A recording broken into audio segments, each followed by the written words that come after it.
know that moment when she walked down the aisle. That was the first time I saw her in that dress. I just could not believe it, man. I don't know, man. Something just felt.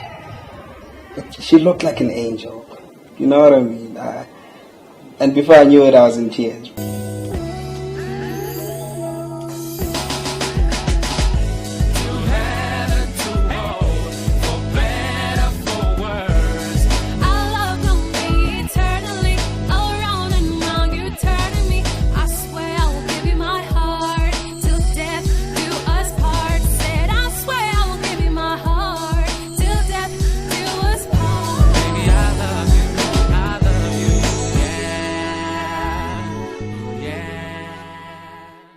A fairy tale wedding is every woman's dream. However, balancing the fairy tale with the realities of a tough economic climate seems a tall ask for most couples. And some couples end up succumbing to the pressures that come with putting together a dream wedding day. Today we meet Stembiso and Motlalipule Ngeleza, who've been married for 2 years now. The pair have managed to successfully evade the trappings that come with organizing a wedding celebration by planning well in advance and by sticking to the basics. From the first moment Stembiso laid eyes on Motlalipule, he knew his life would never be the same again. I met Utlale now unomfuyo at Deep Blue. I saw her, but she did not see me. I was standing outside my grandma's house, and I think she had visited one of, I think, her sister or aunt, something like that, about two houses away from my house, and that's when I saw her for the first time. Somewhere in and he saw me and he hassled for my numbers. I told her, and he started calling me. Calling me, talking to him over the phone. You know what? Just, I guess, uncham me over the phone. I haven't admitted this, you know. Well, ever since I'm put up and together, I can't cham, but uncham me over the phone and. His personality just made it for me. It would take the couple another 3 months before they could actually meet in person. Well, back then, I didn't have a car. You know, we actually met at the taxi rank Kopar. Then we went to the Kleinhe, we watched the movie. Then we went to Spur, and I liked what I saw. I liked his personality. I think he was being real. He was not pretending to be something he was not. You know, I think that's what I liked mostly about him. And the conversation was flowing, man. I was like, I've been talking to somebody I know for a very long time. You know what I mean? Everything just fell into place, man. You know when something just feels right. I could not put my finger on it, but I knew, you know, this is the first of many more days to come. However, like any other couple, Ste and Lale encountered challenges that would threaten to tear them apart. When we were dating, before the kids and everything, I felt he partied a lot, you know, and most of the time I'd go out with him, but I didn't like that lifestyle, you know, every weekend or whenever he can, it's the going out part. When you start dating, expectations are not clearly defined. You know what I mean? For instance, I might just be looking for a girlfriend, and she might just be looking for a potential husband. You understand? So you find which we meet, we date, but we're at different stages of life. I decided, you know what, let's rather talk about it. If it's something that's not making me happy, when now maybe we are tired or whatever, I'm not happy with that. It took me almost losing her to realize this is the one for me. And in no time, they decided to take the relationship to the next level. My mom never allowed any guys but to go high, you know. Then I decided, when I started going out, I decided, you know what, and you know, it's not working for me. So I thought, you know what, I'm going to introduce you to my family. I told them, I prepared them, you know what, I've got this guy in my life and I want to introduce them to you guys. I asked myself a lot of questions. What are the reasons I'm not marrying this woman?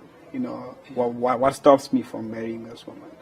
And the one reason I came up with was a selfish one at that, you know. It was my freedom, you know. If I marry her, I lose my freedom, you know. But I had 99 other reasons to marry her. And so it was, you weigh that one reason, your freedom, when you marry, against all the other positives that she brings in your life, you know. And at that point, that's when I decided, you know what, my freedom is a small price to pay, you know, for a lifetime of happiness. Baby, I love you,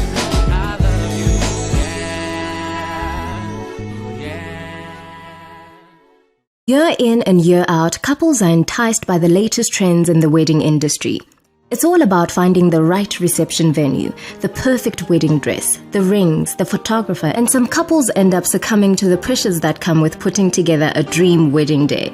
Before we decided on a budget or a certain amount that we're going to spend, we jotted down almost everything that we wanted on that day. You know, we sort of played it in our heads. This is how I want the day to be like. This is what I want, you know, and all of those things, you know.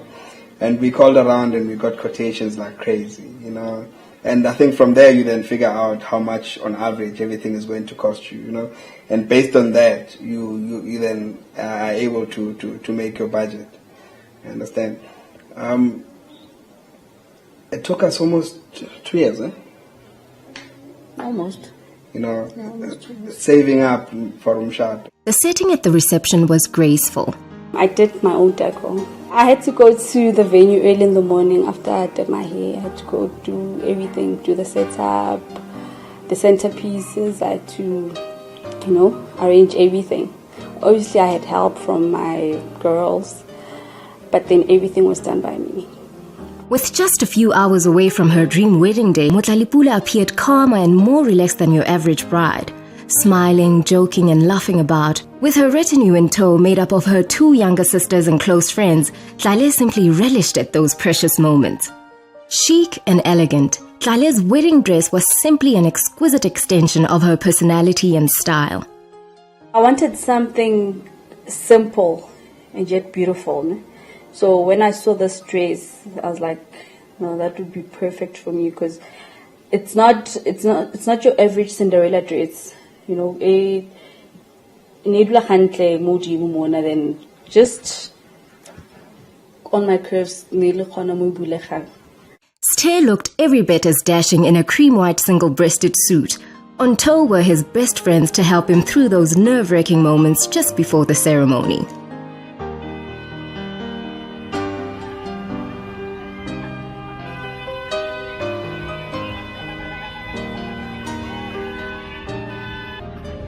You know that moment when she walked down the aisle?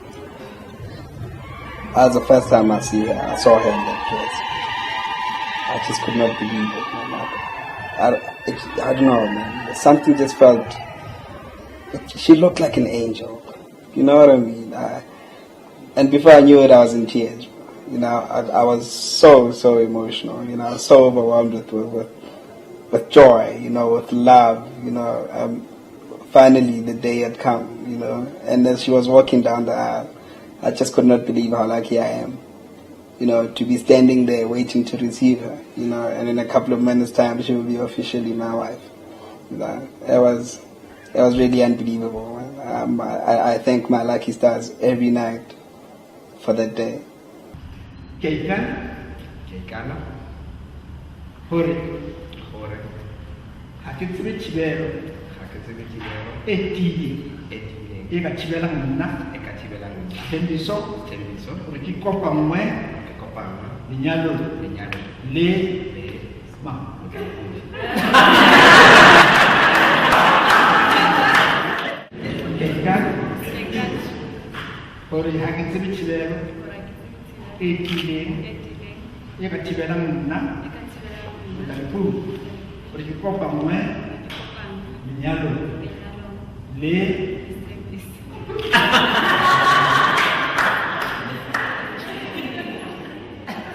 initially we hadn't chosen Murututao to marry us.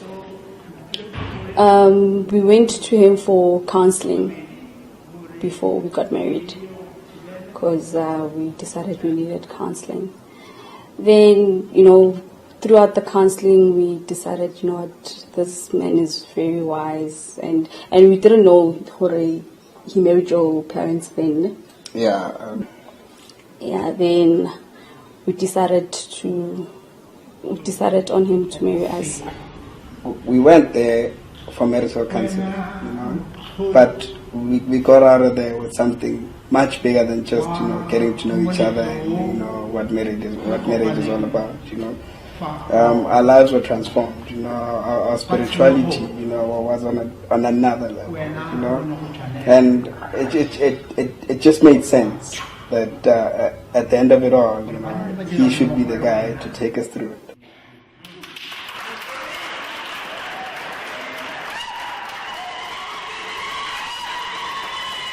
I was very calm, and everything was just going by, no mishaps.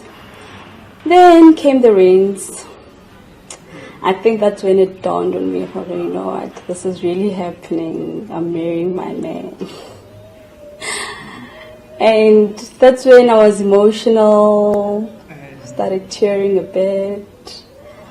And I guess it was tears of joy more than anything. I was just happy.